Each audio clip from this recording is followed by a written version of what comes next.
오늘 말씀은 초심을 잃지 말자라는 제목 가지고 함께 하나님의 은혜를 나누어 보도록 하겠습니다. 세례 요한의 사역을 통해 많은 사람들이 하나님께로 돌아왔습니다. 세례 요한을 따르는 사람들도 많이 생겼습니다. 이스라엘 사회 안에서 세례 요한은 누구도 함부로 할 수 없는 영향력 있는 사람이 되었습니다. 그의 영적 권위 앞에 많은 사람들이 복종했습니다.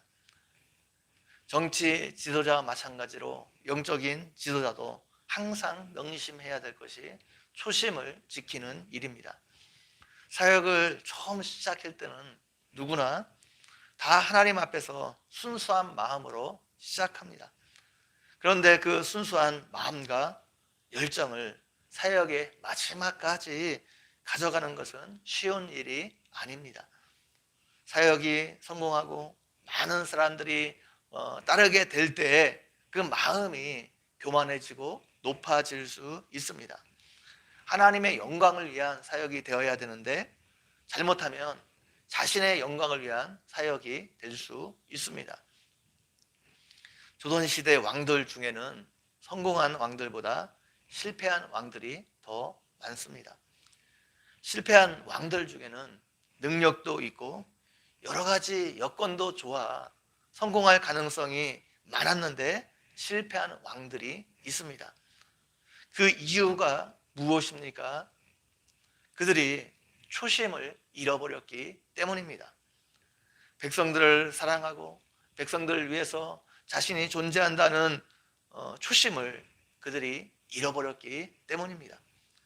처음에는 백성들을 사랑하는 마음을 가지고 시작했다가 나중에 힘이 생기자 그 힘을 자신을 위해서만 사용했기 때문입니다. 연산군이나 광해군 같은 왕은 나중에 폭정을 일삼다가 왕위에서 비참하게 쫓겨났습니다. 세종대왕이 다스리던 시기에 경복궁 안에 주춧돌을 쓰지 않은 허름한 초가집 하나가 있었습니다.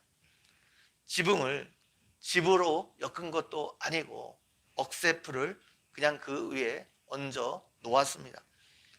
방바닥에는 아무것도 깔지 않았습니다. 일반 초가집보다 훨씬 더 초라한 집이었습니다. 이 집에 가끔 세종대왕이 거했다고 합니다. 이유가 무엇입니까? 초심을 잃지 않기 위해서입니다. 결국 세종대왕은 마지막까지 초심을 잃지 않았고 성공한 임금이 되었습니다. 영조는 술을 대단히 좋아했음에도 불구하고 왕이 된 이후에는 술이 사람의 정신을 흐리게 한다고 생각해 술을 평생 마시지 않았습니다. 옛날 왕들은 도선을 한 번 신고 버렸다고 합니다. 그것을 그냥 버리지는 않고 1년을 보관했다가 고위층과 궁인들에게 선물로 주었다고 합니다. 입는 옷도 마찬가지였습니다. 몇 번 입지 않고 버리기가 일쑤였습니다. 그런데 영조는 그렇게 하지 않았습니다. 옷이 찢어지면 그 옷을 꿰매 입을 정도로 오래 옷을 입었다고 합니다. 왕이 먹는 밥상도 항상 간소하게 차려졌다고 합니다. 그 이유가 무엇입니까? 초심을 잃지 않기 위해서입니다. 영조도 초심을 잃지 않았고 결국엔 성공한 왕이 되었습니다. 세례 요한이 그의 사역을 성공적으로 행하고 하나님께 칭찬받은 이유가 무엇입니까? 그가 초심을 잃지 않았기 때문입니다. 세례 요한의 초심이 무엇입니까? 자신을 높이는 것이 아니라 하나님을 높이고 하나님께 영광을 돌리는 것이었습니다. 자신을 드러내는 것이 아니라 오실 메시아를 드러내는 것이었습니다. 다시 말하면 자신의 사역을 통해서 자신을 높이는 것이 아니라 자신의 뒤에 오실 메시아를 높이는 것이었습니다. 세례 요한의 사역이 성공적이었고 수많은 사람들이 세례 요한을 따랐습니다. 세례 요한은 얼마든지 자신의 왕국을 세울 수 있었습니다. 그런데 세례 요한은 그렇게 하지 않았습니다. 끝까지 초심을 잃지 않았습니다.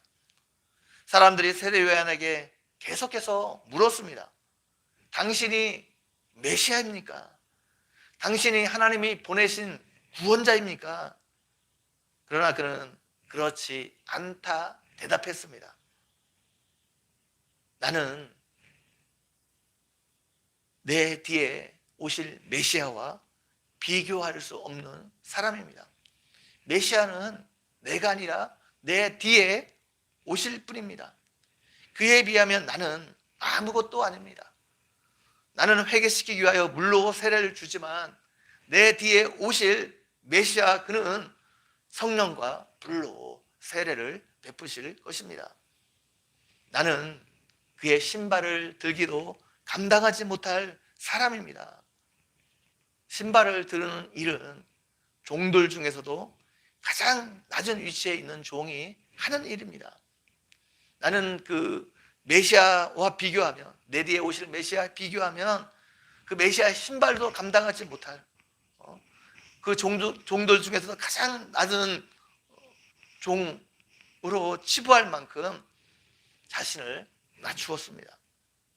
내 뒤에 오실 메시아 그분이 그 궁극적인 심판을 감당할 뿐입니다.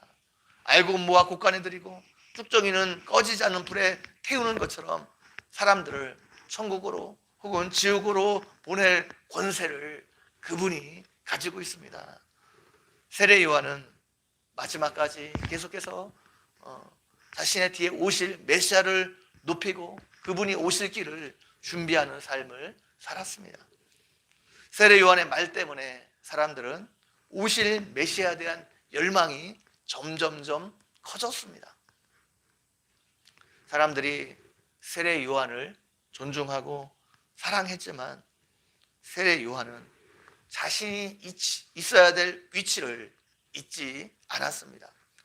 그는 끝까지 초심을 잃지 않았습니다.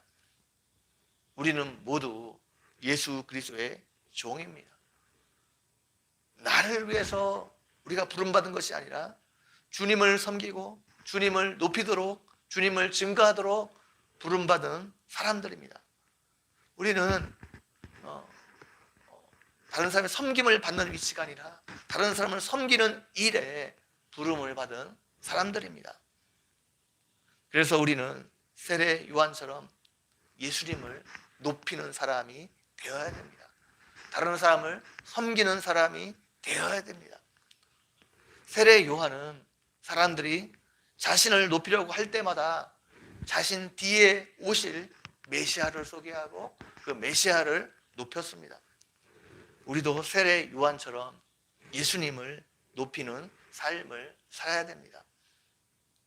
교회 안에서 혹은 사회적으로 인정을 받고 지위가 올라갈수록 더 겸손하고 낮은 위치에서 섬기는 삶을 살아가야 됩니다. 예수님을 높이는 삶을 살아가야 합니다. 이 은혜가 여러분 모두에게 있기를 주님의 이름으로 간절히 축원드립니다. 같이 한번 기도드리겠습니다. 하나님 아버지, 오늘도 말씀을 통해서 우리에게 은혜 베풀어 주신 것 너무나 감사합니다. 세례 요한이 사역이 성공적이었고 많은 사람들이 세례 요한을 따랐음에도 불구하고 세례 요한은 자신을 높이지 않았고 뒤에 오실 메시아를 높이는 삶을 살았습니다. 예수 그리스도를 드러내고 증거하는 삶을 살았습니다. 하나님, 우리도 시간이 지나갈수록 더 예수 그리스도를 사랑하고 예수 그리스도를 높이는 삶을 살아가는 우리의 삶이 되어줄 수 있도록 함께해 주시기를 원합니다. 시간이 지나갈수록 나를 높이는 것이 아니라 예수 그리스도를 드러내고 예수 그리스도를 높이고 다른 사람을 섬기는 삶을 살아가는 우리가 되어줄 수 있도록 함께해 주시기를 원합니다. 감사합니다. 예수님의 이름으로 기도 올려옵나이다. 아멘.